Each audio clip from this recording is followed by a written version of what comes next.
Sehingga kalau setiap orang yang bisa membaca Quran dan membaca hadis, dirinya mengklaim sebagai ulama, kalau dirinya mengklaim, ini kurang pas. Karena yang mengklaim dirinya sendiri. Harusnya ulama itu diakui oleh orang lain, sesama ulama, atau yang lebih tinggi dari ulama yang derajatnya lebih tinggi, yang senior. Itu kalau zaman dulu itu disebut ulama masyhur, ulama mayoritas.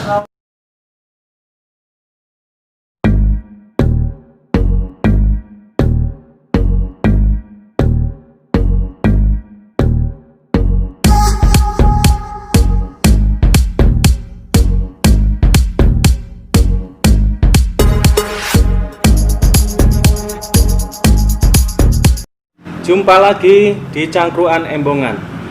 Sehat Mbah Tarjo? Sehat, alhamdulillah. Cak El? Alhamdulillah. Ya saya juga Cak Abang sehat. Nah sekarang kita bicara tentang, enaknya bicara apa Cak El? Iya, ini kan masih suasana habis Sumpah Pemuda ini loh. Iya. Kan salah satunya ada berbahasa satu bahasa Indonesia gitu. Baik. Sementara bahasa Indonesia sendiri banyak kata-kata serapan kan. Dari kalau zaman-zaman lama itu ada Hindi, ada Portugis, meskipun yang terakhir geser banyak bahasa yang kita serap adalah Inggris dan Arab. Iya. Ya salah satunya banyaklah korban ridho itu kan, Iya. korban persembahan pada Tuhan maknanya, terus ridho keikhlasan dan sebagainya, itu serapan. Tapi untuk khusus kali ini kita bicara tentang serapan, tentang bahasa atau kata ulama ya. Iya. Yang kalau saya lihat-lihat di Wikipedia kan, kalau untuk serapan ke bahasa Indonesia sudah melenceng dari makna harfiah sesungguhnya, yaitu orang-orang yang berilmu. Tentunya kalau sudah diserap ke bahasa Indonesia banyak maknanya, dan itu yang perlu kita tanyakan langsung ini pada sang ahli Mbah Tarjo. budayawan dan spiritual ini, Mbah Tarjo. Tentang apa sih ulama itu kan, karena banyak pemberitahuan juga akhir-akhir ini, ada ulama yang katanya ulama jadi-jadian atau apa gitu ya, atau harus kita nurut ulama. Nanti kita bicara banyak ya tentang itu ya. Itu dari saya ingin tanya tentang ulama untuk serapan bahasa Indonesianya. Terima kasih Cak El dan Cak Abang. Semoga nanti kalau ada benarnya nanti kita jadikan pertimbangan. Kalau kurang benarnya ya nanti kita simulasikan bersama. Ya, ulama sendiri memang harus diakui itu dari bahasa Arab, dan itu ada di dalam Al-Quran yang setidaknya itu yang bermakna ada atiullah atur rasul ulil amri minkum. Jadi taatlah pada Allah, pada Rasul, pada ulama, dan pada umara minkum, di antara kamu. Oh, minkum di antara kamu. Nah, itu atau mungkin nanti tergantung terjemahannya. Jadi Quran terjemahannya bagaimana? Minkum itu di antara kamu atau golonganmu. Itu nanti dari terserah tafsirnya. Nanti kita bisa lihat Google juga. Jadi inti yang saya sampaikan nanti dilihat di Google bisa keluar tuh. Atau ayat berapa? Itu bisa dilihat. Bertanya pada ahli, atau bertanya pada ahlinya, atau pada ulama atau ustadz atau kiai. Itu diatur di mana? Yang pada intinya adalah atullah atau rasul ulil amri minkum. Taatlah pada Allah, pada Rasul, pada ulama, ulil umaro minkum. Nah, ulama itu dari ulil tadi. Dan nanti kalau ulama tunggal itu bahasa Arabnya apa? Kalau ulama secara umum jamak bahasa apa, itu nanti bisa dilihat juga di Google. Nah, cuma ini bahwa ulama itu ada yang punya pengertian adalah orang yang berilmu. Nah, karena orang berilmu berarti ada yang berpendapat, wah kalau begitu Einstein itu berarti ulama. Ada yang seperti itu. Misalkan kan boleh juga. Iya. Karena dia orang berilmu. ilmu tentang Albert Einstein. fisika misalnya itu kan. Itu. Atau kesehatan juga punya sendiri ya. Bahwa ada hadis yang mengatakan kalau bertanya kepada Nabi, kalau bertanya kepada bagaimana menanam kurma yang baik, tanyalah kepada ahlinya. Tanyalah kepada ahlinya. Nah, nanti ada hadis lain, al-alimu warasatul anbiya. Iya, penerus Nabi. Nah, ulama adalah orang pewaris Nabi. Berarti yang diwariskan apa? Apa ilmu menanam kurma? Kata Nabi kan tanyakan pada ahlinya. Nah, Nabi ahli apa? Kira-kira pernah memberi kursus menanam kurma atau ahli dari sisi keagamaan? Akhlak dan keagamaan. Nah, itu nanti kan sudah jelas lah, kita udah tahu bahwa Nabi itu terutama mengajarkan mengenai akhlak. Bahwa Nabi ada di dunia ini adalah untuk memperbaiki akhlak. Dari situ nanti ternyata Nabi ini juga diminta untuk mengimani kitab-kitab terdahulu, mengimani rasul-rasul terdahulu. Nah, ternyata dari rasul-rasul itu juga mengajarkan akhlak, bukan mengajarkan menanam kurma. Karena sudah ada batasnya kan. Ternyata berkait dengan akhlak, berkait dengan agama. Berarti yang diwariskan Nabi Muhammad satu mengenai akhlak, yaitu agama Islam. Nah, terus yang kedua adalah tuntunan-tuntunan yang ada di dalam agama Islam. Ada perintah, ada larangan, hukum di situ juga ada hukum-hukumnya itu, ada sunnah, makruh, mubah, itu hukum-hukum di situ. Nah, juga bahwa Nabi ini selain memberikan petunjuk-petunjuk, berfatwa, juga melakukan bagaimana menghukum orang yang bersalah. Di baliknya itu juga ada namanya uswatun hasanah, tuntunan atau contoh perilaku. Itu nanti yang ada dalam hadis-hadis, dalam tarikh atau sejarah, sehingga yang disebut ulama ini harus kita batasi orang yang ahli atau ilmuwan dalam agama Islam. Jadi harus dibatasi dalam agama Islam. Iya. Menurut penjelasannya Mbak Tarjo, kata ulama sendiri sudah dibatasi ke arah keilmuan tentang keagamaan karena tadi ada hadis bahwa ulama itu penerus Nabi gitu ya. Pewaris Nabi dalam hal ilmu-ilmu agamanya. Iya, rekan-rekan, jadi seperti kata Mbak Tarjo, kali ini kita mencoba membatasi kata serapan dari bahasa Indonesia tentang ulama karena di dalam keterangan Mbak Tarjo tadi, ulama adalah pewaris Nabi dalam hal akhlak, dalam hal tuntunan, dalam hal keagamaan. Dan untuk itu batasnya adalah ulama tentang keagamaan, terutama kata itu berasal dari Arab dan ada di Al-Quran, tentunya penjelasan tentang versi agama Islam. Nah, ini yang jadi pertanyaan lanjutnya, Mbak. Apa kriteria atau yang disebut ulama sendiri? Tadi kan gambaran bahwa ulama itu seperti ini maknanya. Nah, yang kita ingin tahu, karena ada beberapa macam versi yang saya dengar dari beberapa berita viral. Kalau menurut Mbak Tarjo bagaimana? Kriteria ulama. Di kriteria ataupun sebut ulama itu bagaimana itu? Gitu. Iya. Saya kira nanti memang ulama-ulama terdahulu itu sudah mendefinisikan disebut ulama itu bagaimana. Apa yang takut sama Allah itu juga gitu? Mungkin ya. Nah, kalau yang takut pada Allah itu ada pada ayat. Ada ayat di Quran. Yang pada intinya siapapun yang dia takut kepada Allah, ya ulama. Nah, ini baru ini bagi saya, ini informasi baru. Coba ini. Kita masuk ke sini. Nah, kita harus hati-hati masalah ini. Tentu Islam sudah mengenal ahli tafsir, mufasir, atau ibnu tafsir, ada tafsir Jalalain, nanti juga ada ulama sekarang, mungkin bisa dari PBNU, bisa dari Muhammadiyah. Dari PBNU saya mendengar dari ketua PBNU Bapak Kiai Robikin Hamhas itu mengatakan bahwa pada intinya ulama itu selain ilmunya dia juga harus dilihat kesehari-hariannya, menerapkan ilmunya itu atau tidak gitu ya? Nah, itu harus dilihat. Kalau cuma ilmunya saja, Kiai Robikin memberi contoh Van Snokhoff-nya Belanda yang belajar hadis, ahli dia, ahli hadis. Apa dia melaksanakan? Ya tentu tidak. Malah katanya untuk memecah belah bahasa Indonesia.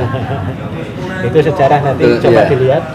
Atau nanti mungkin agama lain juga boleh mempelajari agama Islam, mungkin di YouTube atau di Google juga mempelajari. Tapi ketika ahli apa dia termasuk ulama? Nah ini menurut Bapak Kiai Robikin Mas ya tidak, bukan ulama. Banyak secara kriteria kan? Gitu ya bedanya. Nah, kalau berarti untuk memahami bahwa semua yang ada ini adalah ulama, ini memerlukan tafsir. Terserah monggo tafsirnya apa, nanti juga dari kiai siapa, guru siapa, ustaz siapa, nanti yang kita bertanya pada beliau. Namun menurut saya yang dimaksud seluruh makhluk yang takut pada Allah, maka itu ulama. Nah, yang dimaksud takut, berarti takut apa? Takut melanggar perintahnya dan takut tidak menjalankan perintahnya.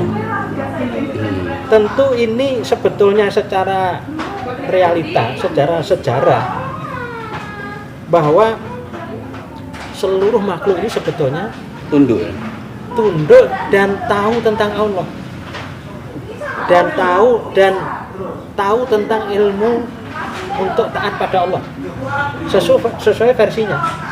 Jin dia tahu ilmu tentang Allah, manusia tahu tentang ilmu tentang Allah, tumbuhan, hewan itu tahu ilmu tentang Allah.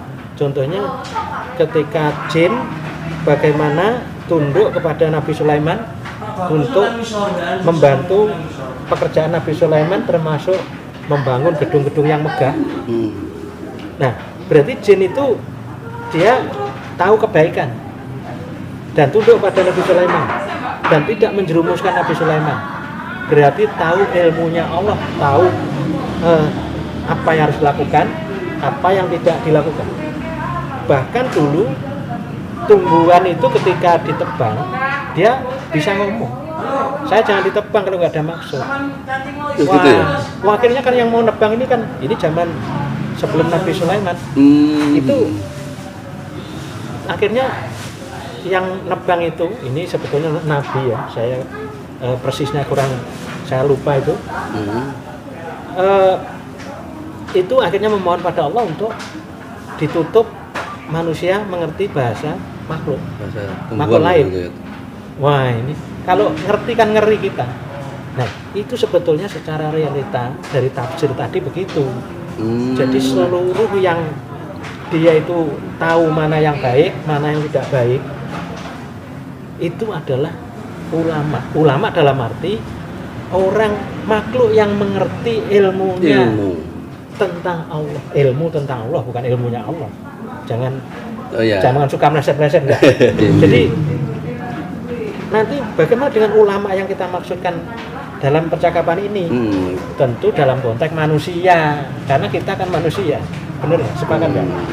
Kita manusia ya bicara ilmunya manusia, masa bicara ilmu yang jin tadi kan nggak paham, kita nggak kenal jin. Jadi ulama yang dimaksud ayat tadi menyangkut keseluruhan. Tapi yang dimaksud ulama yang kita bicarakan adalah manusia. Sehingga apa kriteria dari yang disebut ulama tadi kan gitu ya. Ini menurut saya ini yang berkembang di masyarakat ya, yang bisa kita lihat. Itu ulama terutama dari ilmunya dulu, bukan dari perilaku ya, bukan dari perilaku tapi ilmunya dulu. Dia punya ilmu gitu. Misalkan dari jenjang sekolah. Ternyata beliau sekolah di perguruan tinggi agama, alumni IAIN atau Institut Agama Islam Negeri mana. Berarti kan di situ punya keilmuan tentang agama. Itu pun masih dibatasin lagi.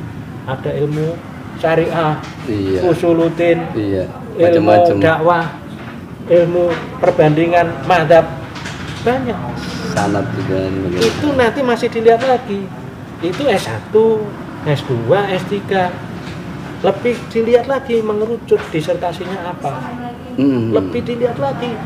Lebih tertarik di dalam yang diamalkan itu dari sisi mana, belum tentu juga sama dengan disertasi.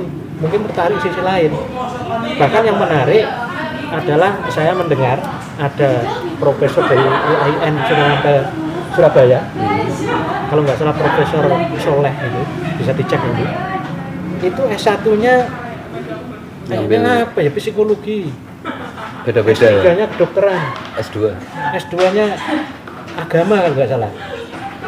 Atau diantara itu ya, tapi S3-nya saya ingat itu kedokteran. Tapi yang berkait dengan agama, nanti berkait dengan emosional manusia dikaitkan dengan agama. Jadi kalau orang sholat itu reaksi terhadap emosional bagaimana, terhadap kesehatan bagaimana. Ini kan ulama yang menarik ini. Ini bisa dilihat tadi dari sisi jenjang pendidikan atau dari lingkungan pesantren. Nah, itu yang lingkungan pesantren ternyata ahli falak karena berguru di pesantren ini, ahli fikih karena berguru di ini sampai ke Yaman, sampai di Ummul Qura, sampai di Mesir, di Kairo. Ini kan bisa dilihat dari jenjang sekolahan yang nanti juga dilabeli dengan gelar doktor, LC, SAG, MAG, MHum gitu kan. Bisa juga yang tidak berlabel, tapi gurunya jelas. Sanadnya jelas, bisa menyebutkan gurunya kiai ini, Habib ini. Ini bisa dilihat dari biografi. Berarti ulama yang sudah punya lisensi gitu ya. Kalau dalam agama punya ijazah. Ijazah itu bahasa Islam juga loh. Tapi diterangkan dalam kertas apa juga. Ijazah S1 kan boleh juga. Artinya ulama yang berlabel. Nanti ada lagi ulama lain dalam arti bagaimana yang tidak berlabel, kaitannya dengan ilmu-ilmu yang bersifat gaib atau batiniah. Itu nanti bisa dibagi lagi. Ulama bersanad, ulama tidak bersanad. Yang bersanad misalkan ahli thariqah, Naqsybaniyah, Al-Qadiriyah. Nah, ini gurunya nasihatnya ini sampai Rasulullah. Kalau di Indonesia tertampung di dalam thariqah, kalau nggak salah ada 200 thariqah yang di situ nanti memilih pemimpin yang paling tinggi siapa? Habib Lutfi kalau di Indonesia itu organisasinya disebut Jatman. Ini bisa jadi ini tidak punya gelar, tidak punya label, tapi punya sanad mursyid.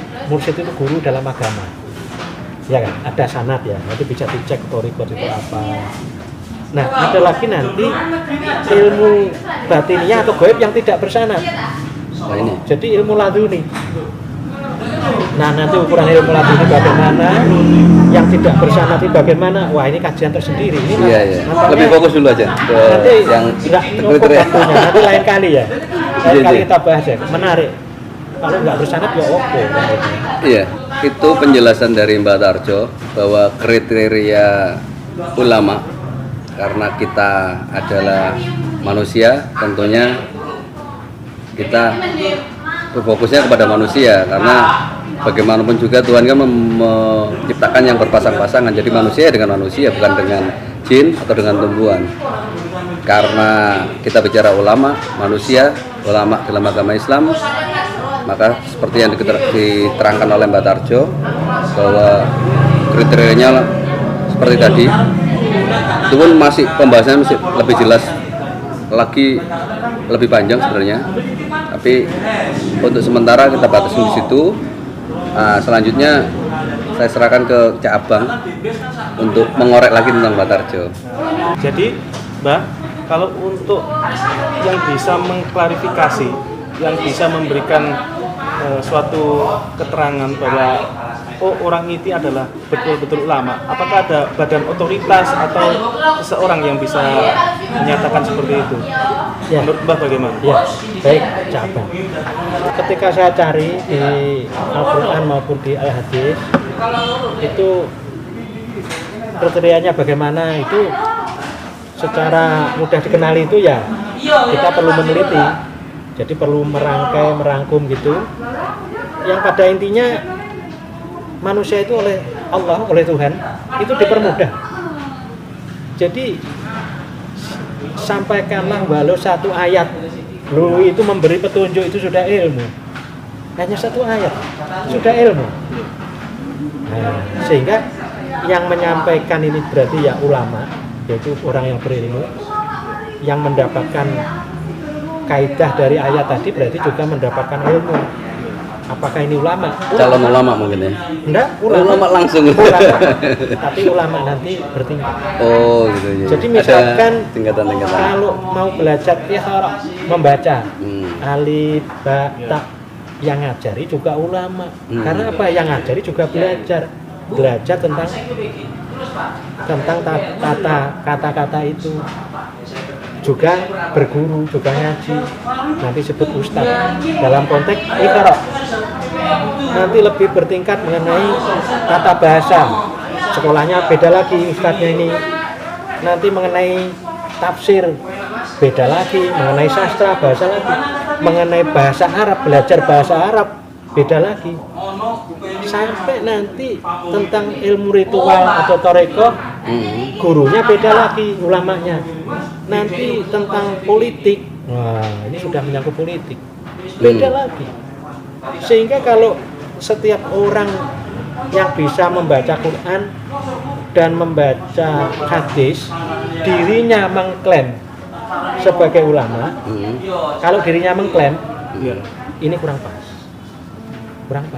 Karena yang mengklaim dirinya sendiri. Harusnya ulama itu diakui oleh orang lain, sesama ulama, atau yang lebih tinggi dari ulama yang derajatnya lebih tinggi, yang senior. Itu kalau zaman dulu itu disebut ulama masyhur, ulama mayoritas. Jadi kalau hijau itu berarti biru, tapi mayoritas mengatakan itu hijau, orang paham meskipun prakteknya biru. Di tempat lain dinyatakan biru, tapi di sini mengatakan hijau, tapi kita paham kalau hijau itu memang ya biru itu, karena semua sepakat sudah clear. Sholat itu ya sembahyang itu ya sholat. Kesepakatan bersama. Ketika semua sepakat bahwa sembahyang itu ya sholat itu sembahyang, ya sudah clear. Jadi disepakati oleh ulama yang lebih tinggi, disepakati para ulama, diakui oleh masyarakat, itu namanya ulama. Tapi kalau dirinya sendiri yang mengklaim, ikuti saya karena saya ulama, kayaknya agak janggal ini. Orang mengaku dirinya ulama, ini gimana ngukurnya ini? Karena ulama dalam bidang apa? Ketika dia bidang ahli tata bahasa tadi, belum tentu ahli di bidang filsafat atau balaghah. Spesifikasinya beda-beda ya. Spesifikasinya beda-beda. Makanya dalam budaya pesantren, setelah ngaji di pondok ini, nanti pindah di pondok lain untuk belajar ilmu yang lain tentunya. Untuk belajar ilmu lain yang memang pengasuhnya ahli di bidang itu. Mana ada yang namanya kiai anaknya cukup diajar sendiri itu, mana ada. Karena kemampuan kiainya cuma mungkin satu ilmu atau dua ilmu ya. Spesifikasi yang beliau mampu, yang mau berapa kita nggak paham. Tapi kan ada batasnya. Sehingga kriterianya kayak apa? Nah, kembali kepada konteksnya apa? Kalau konteks mensoroti tentang kepemerintahan negara, tentang presiden, wakil presiden, begini dan begitu, harusnya begini begitu. Pertanyaannya, beliau ulama di bidang politik atau di bidang ngaji alif batak tadi? Atau hanya fikih atau apa gitu? Atau fikih, atau mengenai hukum-hukum ritual, cara-cara beribadah. Ini kan ada spesifikasi, sehingga ini nanti kita pelan-pelan lah, bisa dicari, bisa yang ahli di bidang siapa. Misalkan Prof. Mahfud, ahli di bidang agama, juga ahli di bidang hukum, wah kan keren. Ada Prof. Yusril Iza Mahendra, wah kan keren itu. Ada Profesor Habibie. Jadi dalam konteks apa gitu loh, kalau setiap orang ngomong saya ulama, saya ustad, ngomong kenegaraan, nah panjenengan ini yang mengakui ulama kenegaraan siapa? Ini kan juga perlu dilihat juga ini. Hampir sama seperti profesi yang lain juga, kayak dokter maksudnya ya.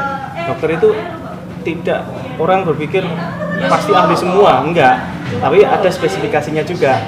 Lalu ada dokter umum, ada dokter ahli spesifikasi internis, ya kan, dan lain-lain. Jadi rekan-rekan masuk orang ahli dalam keilmuan ternyata termasuk juga di dalam ulama.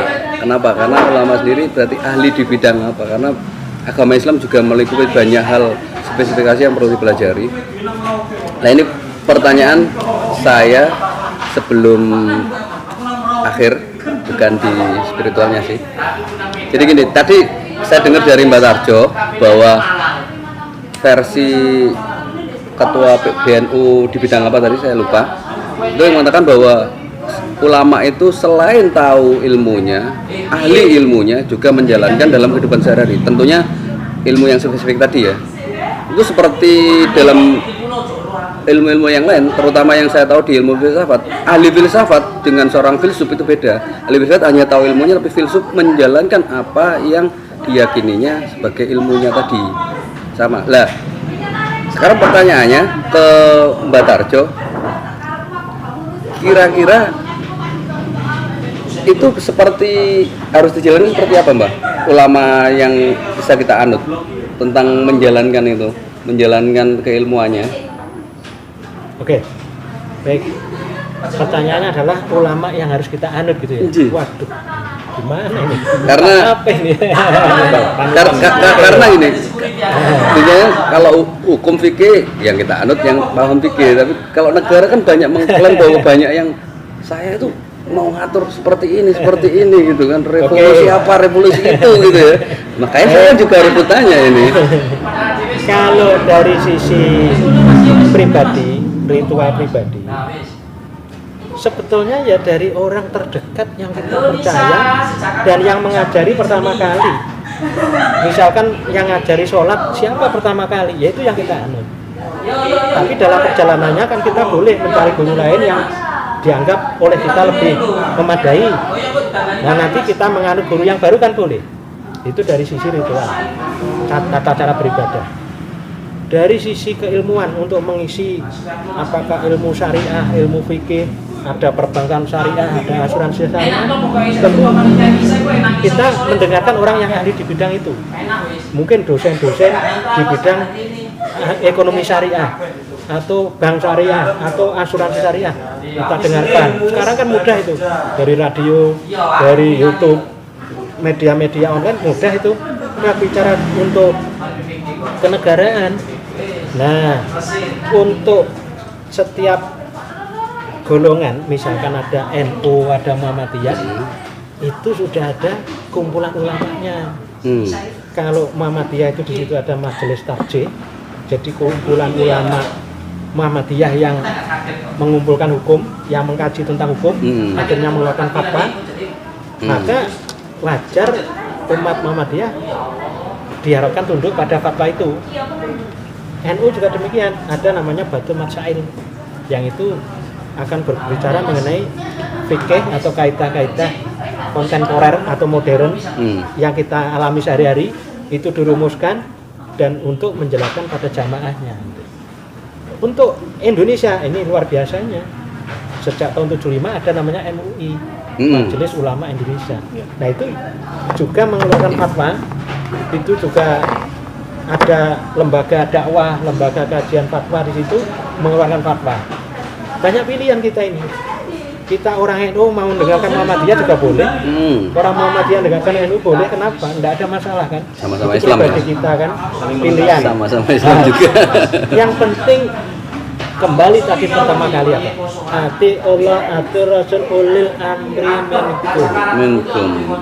Tadi ya, kunci kata minkum tadi itu ya. Nah, di sekitar. Karena era internet bisa mendengarkan ulama Arab, ya silakan aja. Tapi kalau bicara politik, ulama Arab paham nggak politik Indonesia? Kalau paham juga nggak apa-apa. Ini pilihan-pilihan. Jadi sesuai konteks lah. Nah, terus dan Allah tidak mempersulit ulama minkum tadi. Dan nanti ada dalil banyak yang membuat manusia itu tidak sulit, bahwa Allah akan menunjukkan jalan orang-orang yang ingin menemuinya. Allah meninggikan derajat orang yang berilmu dan berakal, dan Allah akan memberi beban sesuai kemampuannya. Jadi orang beragama tidak menjadi sulit. Semakin mengikuti itu semakin ringan. Tapi tentu ada lagi nanti agama juga mengatakan mencari ilmu sampai dari ayunan sampai ke jalan lahar. Itu ada hadisnya begitu. Iya. Nanti ada pepatah atau hadis, saya kurang paham. Kejarlah ilmu walau sampai negeri Cina. Saya pikir kita nggak perlu berdebat ini pepatah atau hadis ya. Tapi esensinya itu membawa lebih baik atau tidak? Esensinya memang wajib mencari ilmu dari lahir sampai meninggal, nggak ada berhentinya begitu. Cukup panjang penjelasan Mbak Tarjo, jadi mungkin ke cabang Jadi mungkin untuk yang terakhir, secara spiritual bagaimana menanggapi kata-kata ulama, atau apa ulama, bagaimana kriteria secara spiritual menyeluruh lah. Dari sisi orang awam itu pertama, ya jangan kita itu mengaku sebagai ulama. Nanti karena kan ada pepatah, ilmu padi kan semakin berisi semakin merunduk. Kalau belum ada apa-apa sudah cuma nanti juga dikaitkan bahwa kita berdakwah menyampaikan bahwa satu ayat. Berarti apa? Harus tengah-tengah, harus bijak. Berarti jangan sok bener, juga harus mau dibenerkan, juga harus mau mencari tahu. Iya, kalau juga tidak harus tahu mau memberitahu. Dan memberitahu tidak boleh ngotot, mencari tahu tidak boleh ngotot. Nah, bagaimana ingin tahu tapi ngotot? Kan tidak boleh. Memberitahu ngotot juga, nakut-nakuti juga. Wah, kamu kalau nggak percaya masuk neraka. Sampai kayak tahu neraka aja. Udah sama-sama belum ke sana ya. Tapi artinya kita harus bijak. Sehingga sebagai umat kita betul-betul diberi kemudahan oleh Allah. Kita diberi beban hanya sesuai kemampuan kita. Ketika kita itu jauh dari akses, jauh dari universitas, jauh dari dosen, jauh dari ulama, mengikuti ulama setempat itu sudah cukup ya. Cukup itu. Ya. Nggak perlu dan tahu itu banyak ya. Nanti Allah yang yang mengukur dan menimbang. Sehingga apa?